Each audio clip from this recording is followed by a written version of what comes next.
Go. Ako'y nagtatanong sa pasabit ng Pasko. Sino ba si Santa Claus at saan nakatira ito? San ba?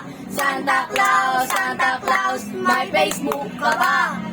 Kung meron anong email mo para maiyan kita.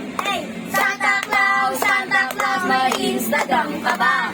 Anong Twitter mo para mamalo ka at ma-hashtag kita? Ako'y nag-iisip at ako'y nagtataka kung bakit siya nakasakay sa usapang siya kasabangin na lang sa ako. Di ba siya saan na regalo? Lagi siya nakasaka. Wala kayo na lang. Mabasa ba? Baka hindi siya palayin. Sino ba siya nakasangal ko? Makita ko. Ano ba ang number niya para matawag ako? Santa Claus, may Facebook ka ba? Kung meron namang email mo para maiyad kita. Santa Claus, may Instagram ka ba? Anong Twitter mo para mapalo ka at ma-hashtag kita?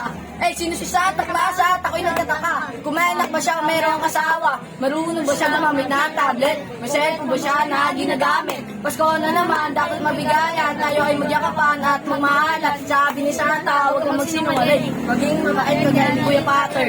Okay, bawat tama, 10 piso. Magaling to, magaling. Galing tong bata. 10 piso. Sige, ilalagay mo dyan lahat. Sige, halika na dito. Lahat ng tatama sa kulay, 10 piso. 10 piso. Oh. Hindi, isa lang.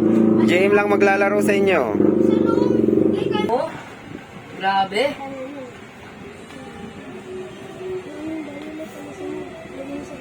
Pag mo naalisin yung blue, tama na yung blue na yon. Ibalik mo yon. Yan, ibalik mo yung blue kanina. Hindi. Saan mo nilagay yung light blue kanina? Saan yung light blue mo kaganina? Hindi dyan kanina yung light blue. Yan, okay. Dito yung tama. 5, 4, 3, 2, 1. Okay, good job. Lang ah. Pesos, English to Tagalog to. Oh. Ano ang English ng silid tulugan? Sige, kahit ano, sumagot ka. Ha? Anong room? Maraming room. May computer room. May dining room. Bedroom. Tama, bedroom. Yes, 60 pesos.